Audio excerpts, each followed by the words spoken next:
Chapter 66। क्या इतनी large numbers इस दुनिया में किसी के वेल्थ को डिफाइन करने के लिए एग्जिस्ट भी करती है? मैंने आज तक सारे एक्सट्रीम रिच पर्संस के वेल्थ को मिलियंस, बिलियंस, यहाँ तक कि ट्रिलियंस में काउंट होते हुए सुनी थी। लेकिन मल्टी डेसिलियनियर शुभांश का टोटल वेल्थ मल्टी डेसिलियनियर में है। ओ माय गॉड, मैं तो सोच भी नहीं सकती, एक डेसिलियन में एक के बाद कितने जीरो लगते हैं। क्या मैं गूगल करूं? अब आगे ये सोचकर सुहानी डेसिलियन को नंबर में सर्च करने लगी। जैसे ही सुहानी की आंखों के सामने डेसिलियन इन नंबर शो करने लगा, वो धीरे धीरे उसके जीरोस काउंट करने लगी। 1 2 5 8 10 15 25 29 30 32 and 33। Oh my total 33 zeros. I can't believe it. चल छोड़ सुहानी इस बात को और ये सोच कि मैक्स भाई डॉक्टर के बारे में क्या बोल रहे थे। क्या हुआ है इस मॉन्स्टर को, जिसके पास दुनिया की टॉप जीनियस डॉक्टर्स की टीम द संजीवनी है, उसे कोई बीमारी छू भी कैसे सकता है? इस बारे में मुझे मैक्स भाई से पता करना होगा। साथ ही मुझे कुछ और बातों को भी मैक्स भाई से क्लियर करना है। अगर मैक्स भाई के बातों में थोड़ी भी सच्चाई हुई तो मुझे जल्द ही इंडिया वापस जाना होगा। सुहानी अपनी सोच में ही खोई हुई थी कि उसकी पेट में बहुत ज्यादा गुदगुदी होने लगी, जिस वजह से उसकी हंसी निकल गई। सुहानी देखी तो शुभांश उसके फेस को सुहानी की पेट में स्लोली स्लोली रब कर रहा था। शुभांश का नींद अभी अभी खुला था। शुभांश ने जैसे ही अपना सर उठा के सुहानी की तरफ देखा, उसने देखा सुहानी किसी सोच में गुम थी। इसलिए वो सुहानी को गुदगुदी करके सुहानी का ध्यान अपनी तरफ लाना चाहता था। सुहानी खिलखिलाकर हंसती हुई बोली, क्या कर रहे हो आप, मॉन्स्टर कहीं के, छोड़ो मुझे। ये सुनकर शुभांश अपने सिर को सुहानी की पेट में और छिपाते हुए बोला, नहीं मैं नहीं छोड़ूंगा मेरी राबिट को। ये बोलते हुए शुभांश अपनी नाक से सुहानी के पेट में और ज्यादा गुदगुदी करने लगा। वो गुदगुदी करते करते कब सुहानी की निचले पेट पर गुदगुदी करने लगा, ये सुहानी को पता ही नहीं चली। लेकिन कुछ पल बाद शुभांश के टच से सुहानी अजीब फील करने लगी। जब सुहानी से और कंट्रोल नहीं हुई, वो शुभांश के कंधे पर टैप करती हुई बोली, oh no no no monster, stop it please, stop stop. मुझसे और कंट्रोल नहीं हो रही, छोड़ो अभी के अभी, नहीं तो तुम्हारा चेहरा गंदा हो जाएगा, छोड़ो। सुहानी की बात जैसे ही शुभांश के कानों में पड़ी, उसके पूरे बॉडी में कट सा दौड़ गया। शुभांश खुद में बोला, उफ ये लड़की क्या बोल रही है, इसे पता भी है। ये लड़की तो अपनी बातों से ही मेरी जान लेकर मानेगी। लगता है उस रूप की संगत ने मेरी छोटी सी मासूम सी प्यारी सी राबिट को भी ठरकी बना दिया है। सुहानी की बात सुनकर शुभांश का पूरा चेहरा शर्म से लाल हो गया था। अगर द कामीज के बॉडीगार्ड्स या द एम्परर्स किंग ऑर्गेनाइजेशन के ऑफिसर्स अपने लॉर्ड को इस तरह से शर्माते हुए देख लेते तो शौक के मारे वहीं मर जाते। लॉर्ड ऑफ डेविल्स के इस सॉफ्ट साइड को वो सब अपने इमेजिनेशन में भी इमेजिन नहीं कर सकते थे। शुभांश का चेहरा इस वक्त थोड़ा अजीब हो गया था, जिसे देखकर सुहानी को ये जानने में वक्त नहीं लगी कि शुभांश का सोच किसी दूसरे ट्रैक में ही जा रहा है। शुभांश के इमेजिनेशन को कहीं और जाते हुए देखकर सुहानी उसके सोच पर ब्रेक लगाती हुई बोली, ओए डर्टी माइंड, अपने सोच पर ब्रेक लगाओ। मैं सुसु की बात कर रही हूँ। मुझे सुसु लगी है, जब से उठी हूँ तुम मुझे छोड़ ही नहीं रहे, ऊपर से गुदगुदी भी कर रहे हो। ऐसे में तो किसी की भी सुसु निकल जाएगी, इसलिए बोल रही हूँ छोड़ो मुझे। सुहानी की बात सुनकर शुभांश का तो सर घूमने लगा था। वो सोचने लगा, आज मेरी राबिट को हो क्या गया है, कैसी बेहकी बातें कर रही है ये। और एक मिनट, ये राबिट क्या बोल रही है? उस दिन अपनी बर्थडे नाइट को भी बेहोशी में ये यही बोल रही थी कि उसे सुसु लगी है, पर मैं राबिट से इस बारे में पूछना भूल ही गया।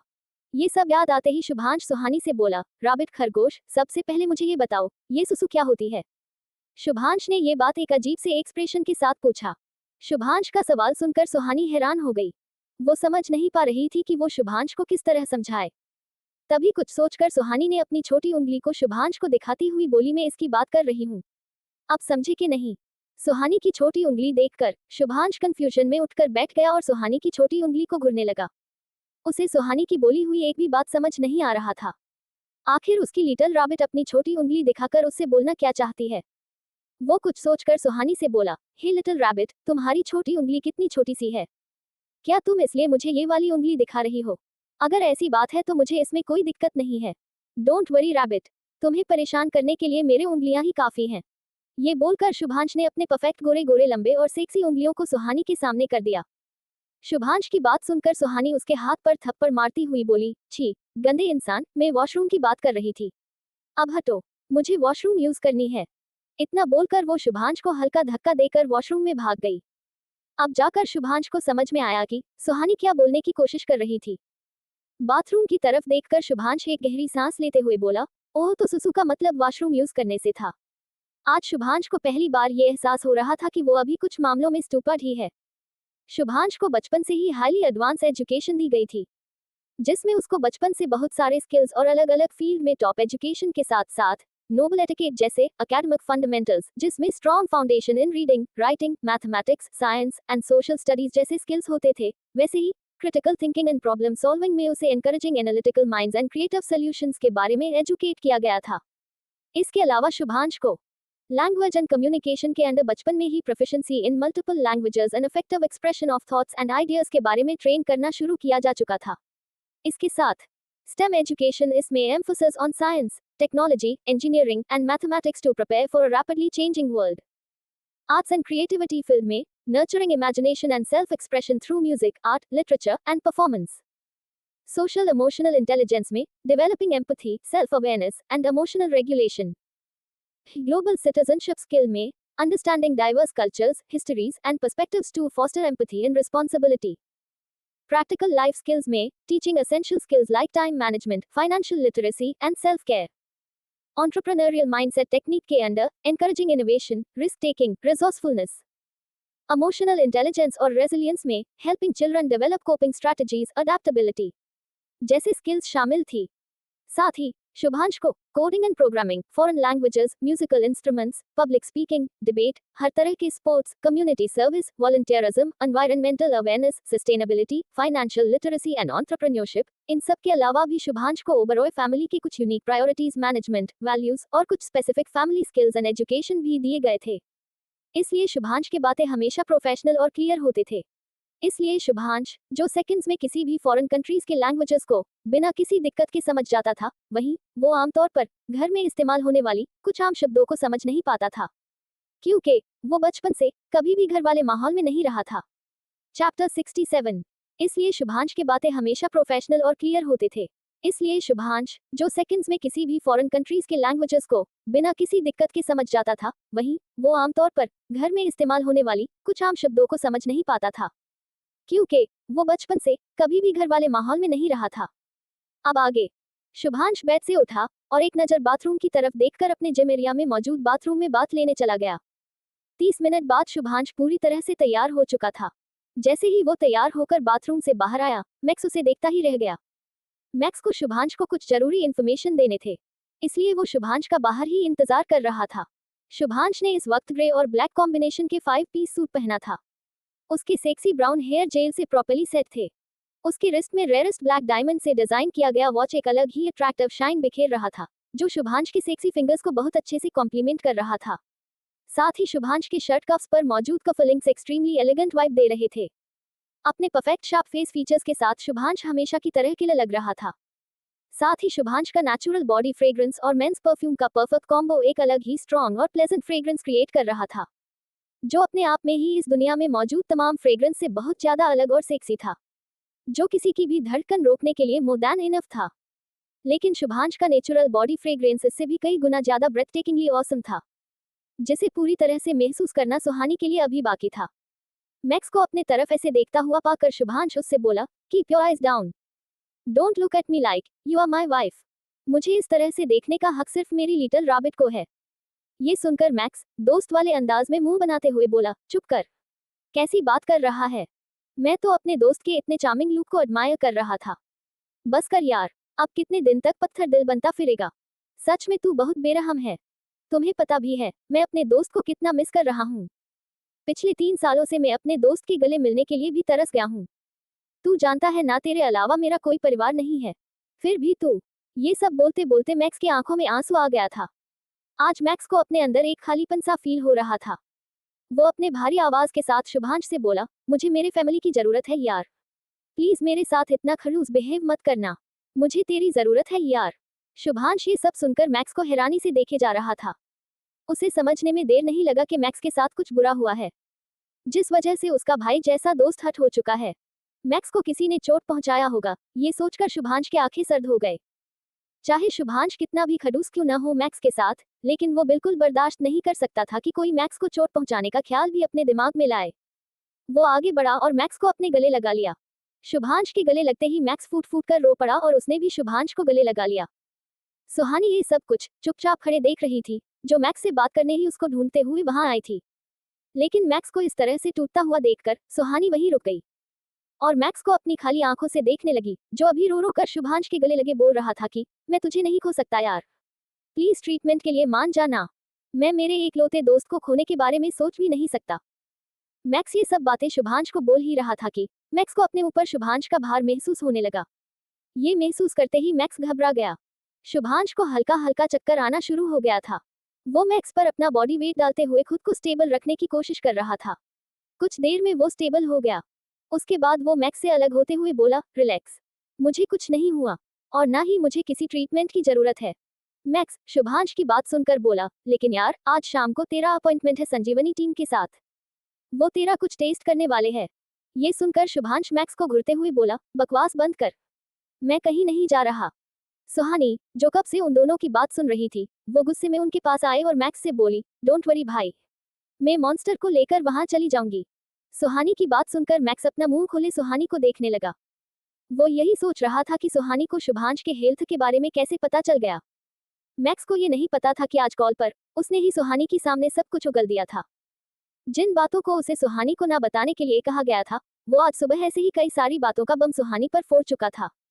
इससे पहले कि शुभांश सुहानी को कुछ बोल पाता, सुहानी मैक्स से बात करने के बाद वहां से जा चुकी थी।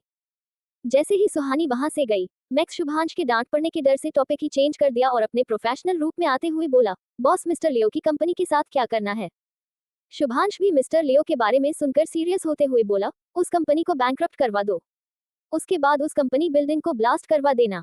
मैक्स बोला, ठीक है बॉस, लेकिन इससे ऑफेंस ग्रुप अलर्ट हो जाएगी। मैक्स की बात सुनकर शुभांश एक मीनिंगफुल नजरों से मैक्स को देखने लगा। शुभांश की नजरों को देखकर मैक्स थोड़ा बहुत समझ गया कि शुभांश क्या करने की कोशिश कर रहा है। दूसरी तरफ रूप और रिद्धिमा एरिक के साथ वार्म अप कर रही थी। उनके एक्शन मूव को परफेक्ट तरह से पावरफुल बनाने के लिए एरिक बारी बारी से दोनों की बॉडी पोस्चर को सही कर रहा था। रूप और रिद्धिमा भी जल्दी जल्दी एरिक के सिखाए गए स्किल्स को कैप्चर कर रही थी। रूप हो या रिद्धिमा, दोनों ही फाइटिंग में पहले से ही माहिर थी। उन दोनों को बस थोड़ी पॉलिशिंग की जरूरत थी। एरिक बहुत आसानी से उनकी हर एक फाइटिंग मूव में करेक्शन करने के साथ साथ दोनों को स्मार्ट मूव्स सिखा रहा था।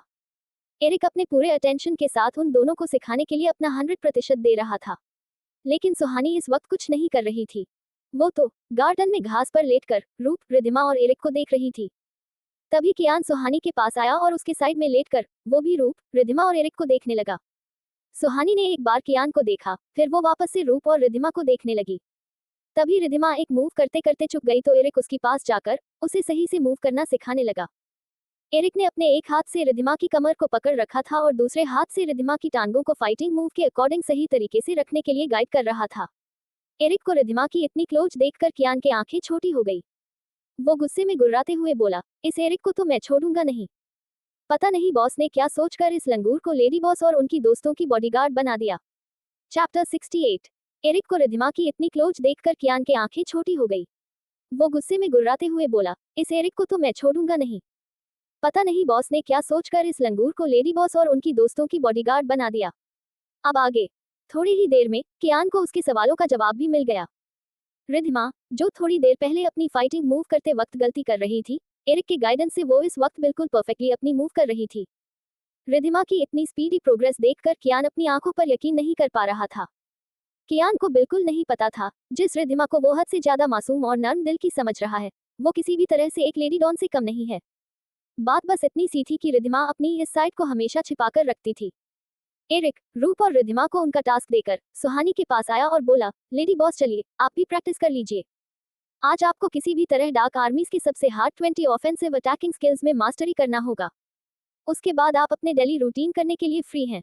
सुहानी, जो अब तक घास पर लेटकर टाइम पास कर रही थी, एरिक की बात सुनकर उठकर खड़ी हो गई और बोली, ओके, तो बिना रुके एक एक करके सारे मूव्स मुझे करके बताओ, उसके बाद मैं तुम्हें फॉलो करूंगी।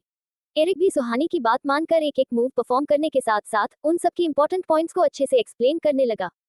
सुहानी भी बहुत ध्यान से एरिक की बातों को सुनने के साथ साथ उसकी हर एक मूव को अच्छे से देख रही थी। कियान उन तीनों को ट्रेनिंग करते हुए देख रहा था। रूप रिद्धिमा के साथ प्रैक्टिस करती हुई बोली, रिद्धि, हमारा ट्रेनर कितना ज्यादा हॉट है ना। आय हाय, ब्लू हेयर और ब्लू आईज में एरिक कितना ज्यादा हॉट लग रहा है। तू एक काम क्यों नहीं करती, उससे शादी कर ले। आई एम डैम श्योर तुम दोनों की बेबीज बहुत क्यूट होंगे। लेकिन मेरी बस एक शर्त है। रिद्धिमा उसकी बात आगे सुनना चाहती थी कि रूप अपनी दिमाग में क्या खिचड़ी पका रही है। इसलिए वो रूप से पूछी, कैसी शर्त? रूप बोली, ज्यादा कुछ नहीं, तू बस तेरी और एरिक की बेबी को मुझे खेलने के लिए दे देना। मुझे पूरा यकीन है तुम दोनों की जीन्स के कॉम्बिनेशन से तुम दोनों का बेबी गजब का प्यारा होगा। ये सुनकर रिधिमा गुस्सा हो गई और बोली, ये तू क्या बकवास। इससे पहले कि रिधिमा अपनी बात पूरी कर पाती, उनके कानों में राहा की आवाज पड़ी, जो रूप को घूरती हुई बोल रही थी, रूबी, अगर आपको एक क्यूट बेबी ही चाहिए तो आप रिधि दी की सिवा खुद ये काम क्यों नहीं करती। राहा की बात सुनकर रूप अपनी मुंह खोले राहा को देख रही थी। उसे समझ नहीं आ रही थी राहा उस पर क्यों भड़क रही है। वो तो ये सब कियान को सुनाने के लिए ही बोल रही थी, ताकि उसे जलन हो। फिर ये एंग्री बर्ड उस पर क्यों भड़क रही है। वो सोचने लगी, क्या राहा समझ नहीं पा रही कि मैं ऐसा क्यों कर रही हूँ। ये सोचकर रूप अपनी उलझन भरी आंखों से राहा को देखने लगी। रूप की एक्सप्रेशन देखकर राहा रूप को पीछे देखने के लिए इशारा करने लगी। राहा की इशारे को समझ के रूप पीछे मुड़ी तो कियान की आंखों को देखकर घबरा गई। एरिक और रिधिमा के बच्चों के बारे में सोचकर कियान की आंखें गुस्से से लाल हो गए थे। कियान के इतने गुस्सेल आंखों को देखकर रूप अंदर तक हिल गई। वो बड़बड़ाती हुई खुद से बोली, ओ नो, लगता है मैं कुछ ज्यादा ही बोल गई। रूप को समझ नहीं आ रही थी कि वो क्या करे, कैसे कियान के गुस्से से बचे। तभी रूप की नजर शुभांश पर गई। शुभांश को देखकर रूप बिना सोचे समझे उसकी ओर भागी, इस उम्मीद में कि उसकी जीजू तो उसे कियान से बचा ही लेंगे।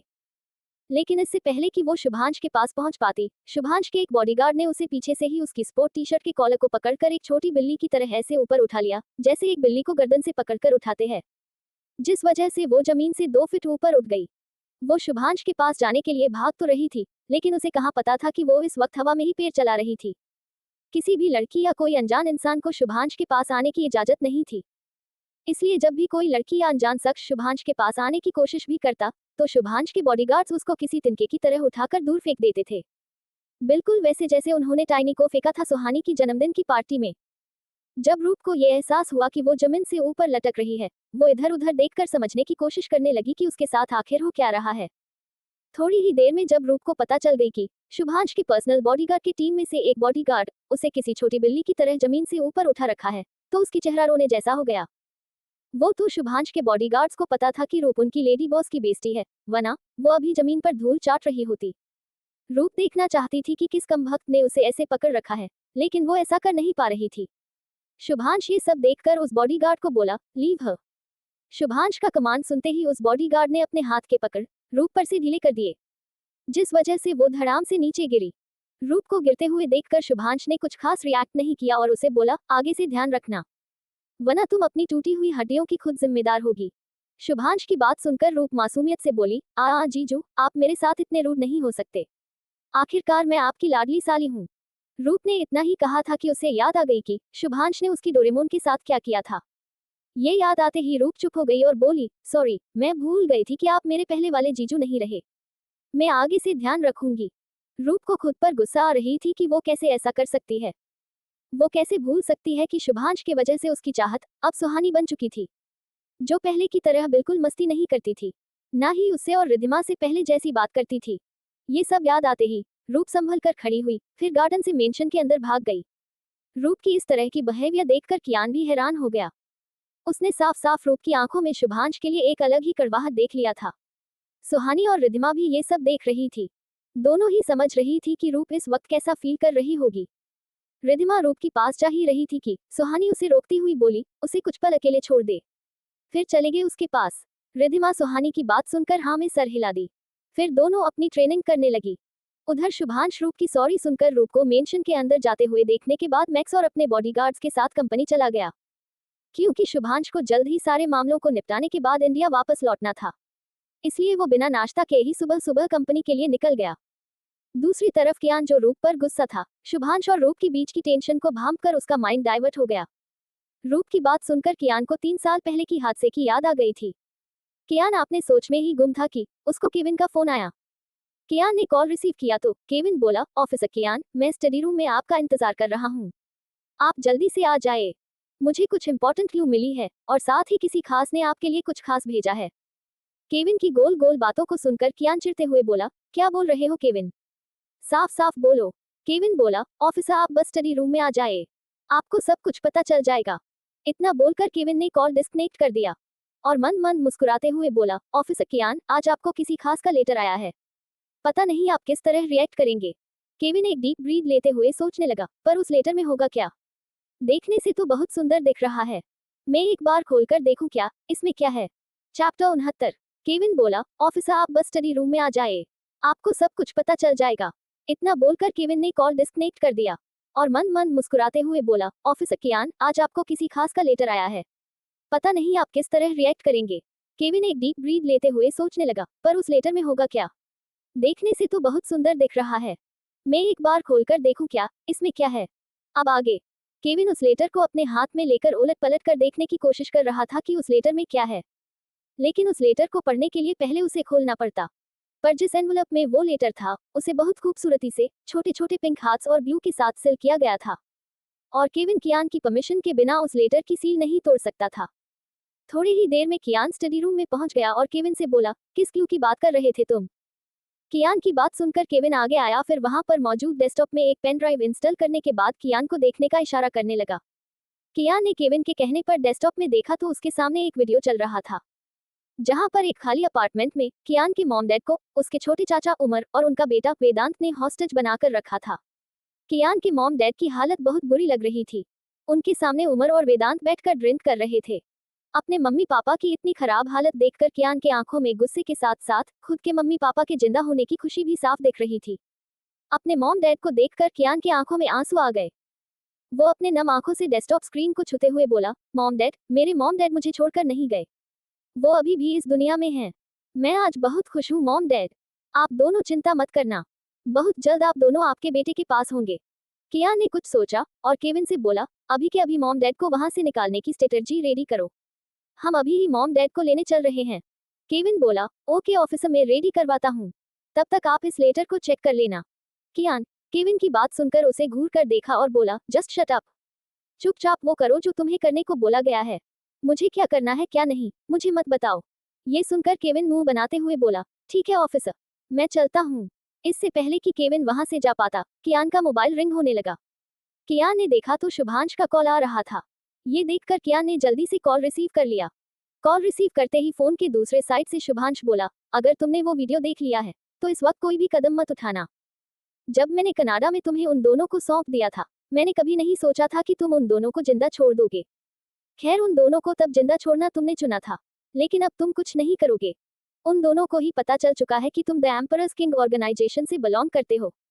अगर तुम इस वक्त वहां गए तो ये ना तुम्हारे लिए सेफ है, ना तुम्हारे मॉम डैड के लिए। कुछ भी करने से पहले मेरे ऑर्डर का इंतजार करो। इतना बोलकर उसने कॉल डिस्कनेक्ट कर दिया। शुभांश की बात सुनकर ही कियान को बहुत रिलैक्स महसूस हो रहा था। अब जब शुभांश को उसके मॉम डैड के बारे में सब कुछ पता था और वो अभी के लिए उसे वहां जाने से मना कर रहा था, तो शुभांश ये सब कुछ जरूरी रीजंस की वजह से ही कर रहा होगा। लेकिन कियान अब इस बात को लेकर भी श्योर था कि शुभांश उसके मॉम डैड को कुछ होने भी नहीं देगा। ये सोचकर कियान वापस अपने स्टडी चेयर पर बैठ गया और अपने कंपनी स्काईलाइन इंटरनेशनल के काम में लग गया। जब कियान अपने कंपनी की एक फाइल चेक करने उसे उठा ही रहा था कि तभी उस फाइल के ऊपर रखा हुआ एक लेटर नीचे गिर गया। जब कियान की नजर उस लेटर पर गया तो वो उस लेटर को उठाकर देखने लगा। कियान उस लिफाफे को देखकर ही समझ गया कि केविन इसी लेटर की बात कर रहा था। उसने देखा तो उस लिफाफे को छोटे छोटे पिंक हाथ से सिल किया गया था। कियान ने एक पेपर कटर लिया और उससे उस सिल को एनवलप पेपर से कट कर दिया। जैसे ही वो एनवलप की सील टूटी, उसमें से एक बहुत स्वीट फ्रेग्रेंस निकलने लगी। उस अरोमा को महसूस करते ही कियान के चेहरे पर एक दिलकश मुस्कान आ गई। कियान ने बहुत ध्यान से उस लेटर को एनवलप से निकाला। कियान ने देखा वो लेटर एक पिंक पेपर शीट में थी, जिसे हार्ट शेप में फोल्ड की गई थी। उसे देखकर कियान को ये जानने में थोड़ा सा भी वक्त नहीं लगा कि उस लेटर में उसके लिए क्या हो सकता है। ये पहली बार नहीं था कि उसके लिए इस तरह का लेटर आया था। आखिर कियान सारी लड़कियों का ड्रीम बॉय जो था। जो भी उसे एडमायर करती थी, वो कियान को अपना प्यार ऐसे ही स्वीट जेस्चर के साथ शो करती थी। और कियान उन सबको बहुत प्यार से जवाब भी देता था, जिस वजह से उन सब लड़कियों को कहीं ना कहीं अपनी जिंदगी को हंसी खुशी जीने के लिए बहुत इंस्पिरेशन मिलती थी। उन सबको कियान का रिस्पॉन्ड पाकर ऐसा लगता था जैसे जीवन के हर मोड़ पर कियान उनके साथ है। उन सब का कियान से एक अलग ही तरह का बाउंड था, जो अपने आप में ही निस्वार्थ और बहुत प्योर था। कियान बहुत ध्यान से अपनी एडमायरर की उस हार्ट शेप में फोल्डेड लेटर को धीरे धीरे ओपन करने लगा, ताकि वो लेटर कहीं फट ना जाए। जब उसने पूरा लेटर ओपन कर लिया, तब उसने पढ़ना शुरू किया। उसमें लिखा था, हे मिस्टर हैंडसम, आप कैसे हो, ठीक हो कि नहीं, ऐसा कुछ नहीं पूछूंगी, क्योंकि जानती हूँ कि आप खुश हो। आपके पास आपकी राह जो है, और आप सोच रहे होंगे कि मैं कौन हूँ, तो बता दूं, मैं आपकी दीवानी हूँ, कार्तिक की दीवानी, या यूं कहूँ कि कियान की दीवानी। आप जो चाहे समझो। हमारी जुनून की हकदार हैं आप। हमारी सनक की बेपरवाही हैं आप। हमारी चाहत हमारी इबादत है। हमारी मोहब्बत हमारी सुकून है आप। उद्धरण चिन्ह। मिस्टर हैंडसम, सिर्फ आपके लिए, मेरी दिल की तरफ से। मैं मांगू अपनी हर दुआ में वो ख्वाहिश हो तुम। मैं देखूं जिसे दिन रात वो आजमाइश हो तुम। कैसे समझाऊं कि क्या हो तुम। जिसे हर वक्त सोचा वो ख्याल हो तुम। मेरे दिल की हर सवालों का जवाब हो तुम। मेरी जुबान की सबसे खूबसूरत अल्फाज हो तुम। यूं कहूँ तो सच में बहुत खास हो तुम। माना, बहुत दूर हो लेकिन मेरे दिल के सबसे पास हो तुम। दिल, हमें आपसे हद से ज्यादा मोहब्बत हो गई है। मोहब्बत लफ्ज भी छोटा है मेरी दीवानगी के आगे। दीवानी बना दिया है आपने मुझे। लेकिन इसमें कहीं ना कहीं आपकी गलती भी है। आपको इतने हैंडसम, केयरिंग, हॉट और सेक्सी होने की क्या जरूरत थी। और आपका गुस्सा, हाय, क्या कहे।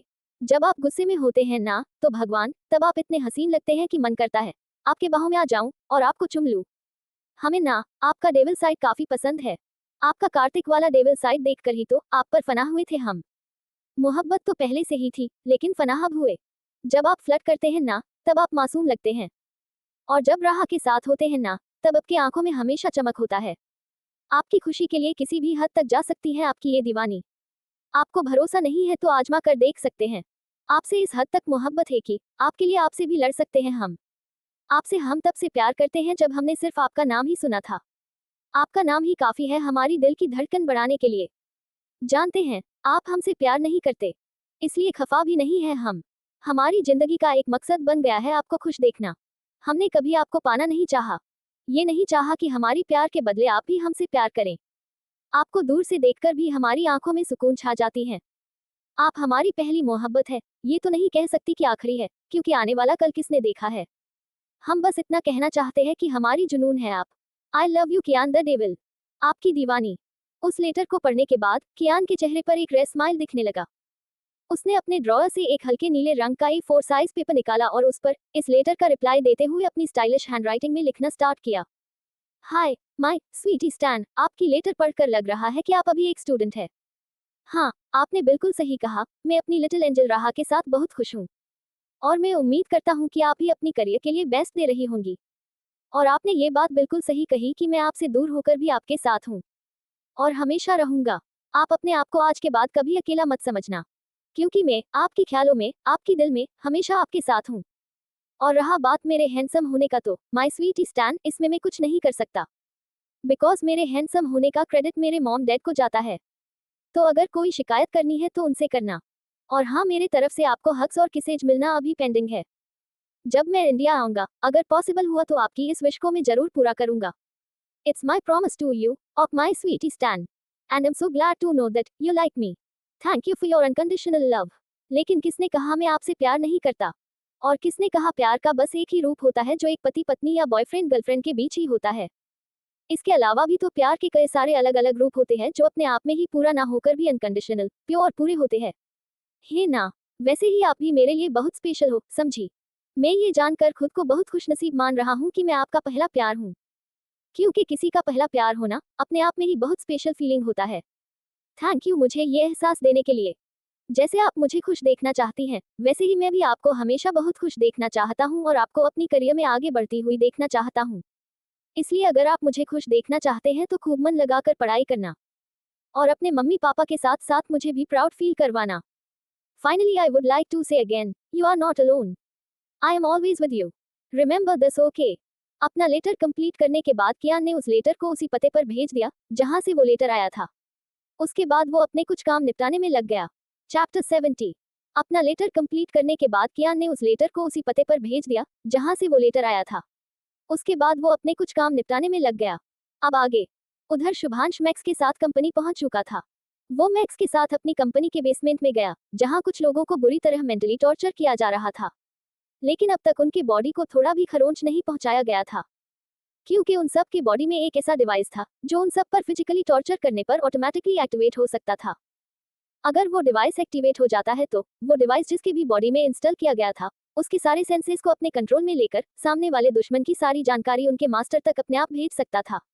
लेकिन डार्क आर्मीज को इस बारे में पहले ही पता चल चुका था। इसलिए शुभांश के डार्क आर्मीज के बॉडीगार्ड्स उन सबको फिजिकली नहीं, सिर्फ मेंटली हार्म कर रहे थे। जब शुभांश मैक्स के साथ वहां पहुंचा, उसके सामने ऑफेंस ग्रुप के लोग बहुत खराब हालत में दिखे। सबको इस हद तक टॉर्चर किया गया था कि सारे के सारे अपने मानसिक स्थिति खोने के कगार पर आ चुके थे। उन सबको देखकर शुभांश के होठों पर शैतानियत से भरे मुस्कान आ गए। अपने सामने ऑफेंस ग्रुप के मेंबर्स को देखकर शुभांश के आंखें हद से ज्यादा कोल्ड हो गए। उनको देखकर शुभांश के माइंड में एक ऐसी औरत का चेहरा घूमने लगा जिससे वो हद से ज्यादा नफरत करता था। ये औरत वही थी जिसने शुभांश को उसके बचपन में महज 4 साल के उम्र में किडनैप करवाकर उस पर न जाने क्या क्या एक्सपेरिमेंट करती रहती थी। यहाँ तक कि वो शुभांश को उस वक्त खाना तक भी नहीं देती थी। जैसे डार्क आर्मी शुभांश की पर्सनल आर्मी का एक बहुत बड़ा ग्रुप था, उस औरत ने शुभांश की तरह ये सोचकर खुद के लिए भी ऑफेंस ग्रुप के नाम से अपना पर्सनल गैंग बना लिया था, ताकि ऑफेंस ग्रुप एक दिन शुभांश को उसके सामने सरेंडर करने के लिए मजबूर कर दे। लेकिन उस औरत को अंदाजा भी नहीं था कि डार्क आर्मीज कितने खतरनाक और कितने ज्यादा क्रूर हैं। डार्क आर्मीज के आगे उस औरत की ऑफेंस ग्रुप कुछ भी नहीं था। लेकिन वो औरत डार्क आर्मीज के रियल पावर से पूरी तरह से अनजान थी। वही शुभांश के सामने इस वक्त ऑफेंस ग्रुप की 4 सबसे स्ट्रॉन्ग पिलर यानी ऑफेंस ग्रुप का 4 सबसे ताकतवर लोग दुष्ट, काल, शत्रु और विल्लू खड़े थे। विल्लू की हालत सबसे ज्यादा खराब हो चुकी थी। कुछ देर में देखते ही देखते वो मर गया। अपने साथी को इस तरह से मरते हुए देखकर दुश उसके पास जाकर उसे उठाने की कोशिश करने लगा, लेकिन इसका कोई फायदा नहीं हुआ।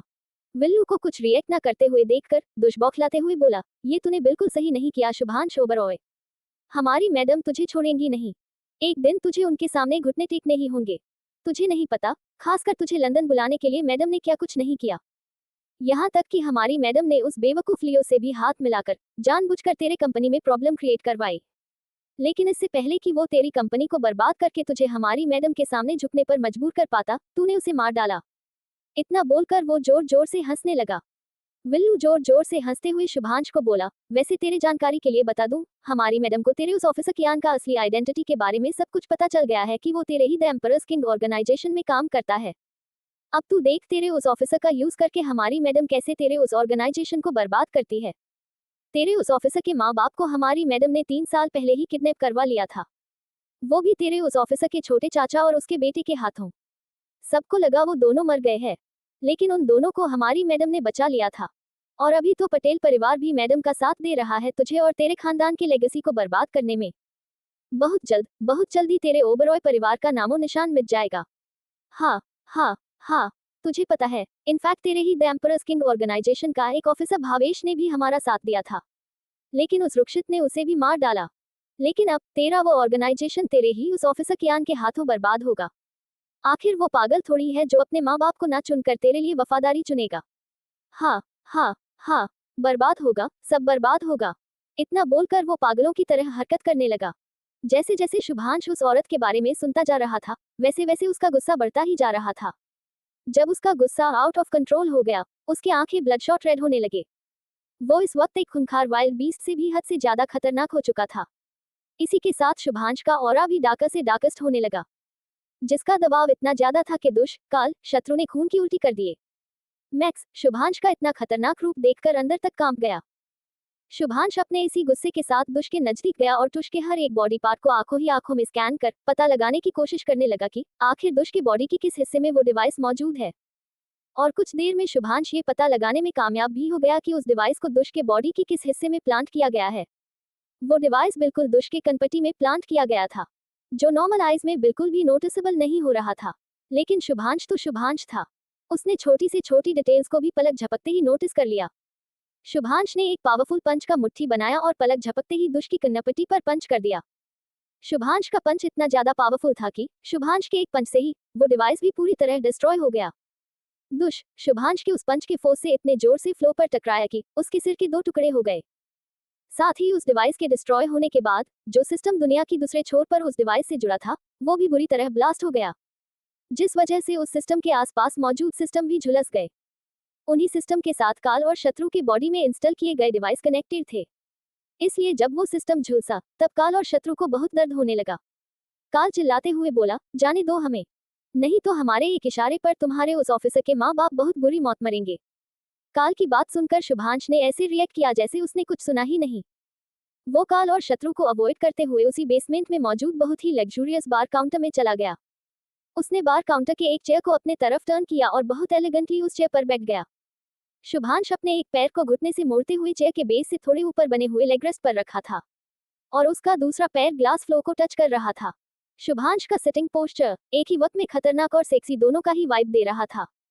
काल और शत्रु को शुभांश से इस वक्त हद से ज्यादा डर लग रहा था, लेकिन वो शुभांश के सामने ये जाहिर नहीं होने देना चाहते थे कि उनको शुभांश से कितना ज्यादा डर लग रहा है। पर दोनों की कपकपी उन दोनों के अंदर मौजूद डर की चुगली कर रही थी। शुभांश ने एक नज़र उन दोनों को देखा और मैक्स से बोला, इधर आओ और मेरे लिए मॉकटेल रेडी करो। ये सुनकर मैक्स जल्दी से वहां आने को हुआ तो शुभांश के डार्क ऑरे के वजह से उसके कदम डर के मारे लड़खड़ा गए। मैक्स को इस तरह से लड़खड़ाते हुए देखकर शुभांश उसे घूरने लगा। शुभांश को इस तरह से घूरते हुए देखकर मैक्स झूठ-मूठ का मुस्कुराने की कोशिश करते हुए बार काउंटर टेबल पर आया और शुभांश के लिए मॉकटेल बनाने के लिए बेस्ट कलेक्शन सेक्शन के बार शेल्फ से अलग-अलग फ्लेवर्स के कुछ अल्कोहल ग्लास बॉटल्स निकाल कर काउंटर पर रख दिए।